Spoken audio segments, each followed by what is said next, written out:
जय हिंद दोस्तों।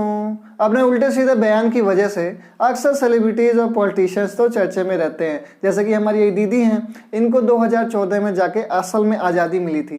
बड़े बड़े देशों में ऐसी छोटी छोटी बातें तो होती रहती हैं, तो आमतौर पे इस पर वीडियो बनाने का कोई मतलब नहीं होता, क्योंकि ये लोग सुधरने वाले नहीं हैं। लेकिन यहाँ पे बात आ गई भारत की। एक सस्ता नशा होता है, उसी तरह एक सस्ता कॉमेडियन भी होता है। एक सस्ता कॉमेडियन से कोई खास फैन फॉलोइंग नहीं है, उसका नाम है वीर दास। वो जाता है अमेरिका के वॉशिंगटन डीसी में जॉन एफ कैनेडी सेंटर में एक 6 मिनट का वीडियो लॉन्च करता है, जिसमें बोलता है वो आई कम फ्रॉम टू इंडिया। उसमें उन्होंने कहा कि हम लोग दिन में महिलाओं की पूजा करते हैं और रात में उनके साथ गैंगरेप करते हैं। देखिए, आप एक बात को समझिए, हमारा 140 करोड़ की आबादी का देश है, बहुत ही बड़ी आबादी का। तो यहाँ पे 0.1% भी बहुत ज़्यादा पॉपुलेशन गेन करता है, मान के चलिए। तो क्या 0.1% लोग अगर गलत हैं, तो क्या उससे पूरे इंडिया के सारे सिटीजन्स को ब्लेम करना क्या सही है? क्या पूरे इंडिया के 100 करोड़ लोग के ऊपर जिम्मेदारी बोलना ठीक है? क्या सारे लोग दिन में पूजा करते हैं, रात में गैंग रेप करते हैं? क्या ये सही है? मतलब सस्ती तालियों की वजह से, कुछ तालियों गगराहट की वजह से ऐसे लोग देश का नाम खराब करते हैं। 130 साल पहले जब स्वामी विवेकानंद शिकागो गए थे, तो उन्होंने बहुत ही बेहतरीन लाइन स्टार्ट की थी, अमेरिका के मेरे प्यारे भाइयों और बहनों। और इसी लाइन से 2 मिनट तक लगातार 7,000 लोगों ने तालियों की बौछार कर दी थी और वहाँ पे स्टैंडिंग ओवेशन भी दिया था उनको। और उन्होंने अपने स्पीच में बहुत ही बेहतरीन बात कही थी कि मैं उस धर्म से हूँ जिसने पूरी दुनिया को सहनशीलता का पाठ पढ़ाया।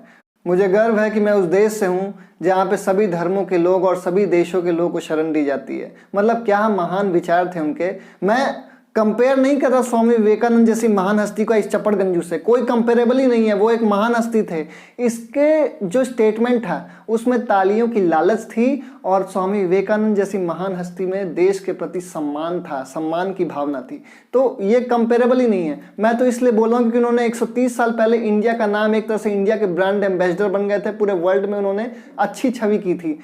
देखिए, हम अपने मन से नहीं बोल रहे हैं। प्रियंका चोपड़ा जैसी महान हस्ती भी ना यहाँ पे रेसिज्म फेस कर चुकी है। ये देखिए, उनको go back to your country and get gang rape, मतलब इन तरह के ऐसे रेसिस्ट कमेंट्स का उनको भी करना पड़ा है। जो बीजेपी के लीडर हैं आदित्य झा, उन्होंने भी भाई साहब इसके ऊपर बोला है कि हम भी इस पे FIR कंप्लेन करेंगे। अब यहाँ पे कांग्रेस और बीजेपी दोनों साथ मिलकर अपोज कर रहे हैं, तो इनको भी थोड़ा समझना चाहिए कि भाई जब कांग्रेस और बीजेपी दोनों मिलकर अपोज कर रहे हैं तो हमको समझना चाहिए कि हमने कुछ गलत किया है।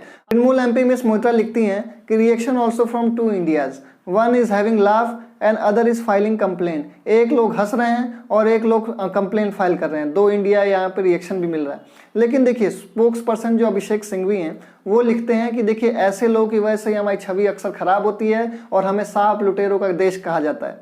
तो ये बात सच भी है। ऐसा नहीं करना चाहिए। विदेश की धरती पे हमारी इमेज खराब हो रही है। आने वाले टाइम में फीमेल टूरिज्म कम हो जाएगा।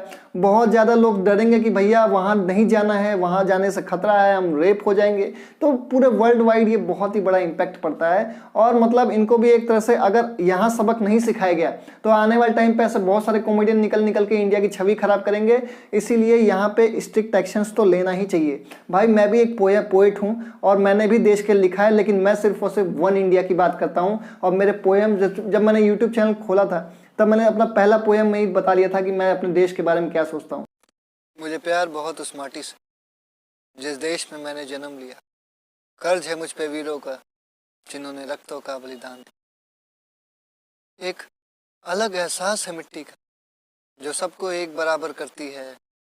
नारी का सम्मान करना अक्सर मुझको सिखाती। मुझे प्यार बहुत उस माटी से जिस देश में मैंने जन्म। हम जितना ऊपर चढ़ते हैं उतना अदब भी रखते हैं। सफलताओं के शिखर पर होते हुए भी हम बड़ों का आदर करते हैं।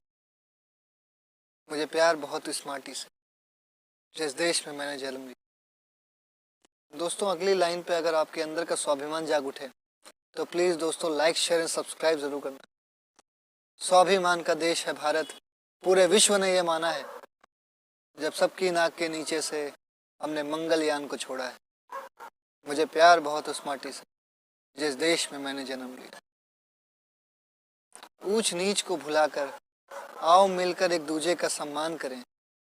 अपनी क्षमताओं को पहचानें, एक उज्जवल भविष्य का निर्माण करें। मुझे प्यार बहुत उस माटी से जिस देश में मैंने जन्म लिया। मुझे प्यार बहुत उस माटी से जिस देश में मैंने जन्म लिया। Thank you.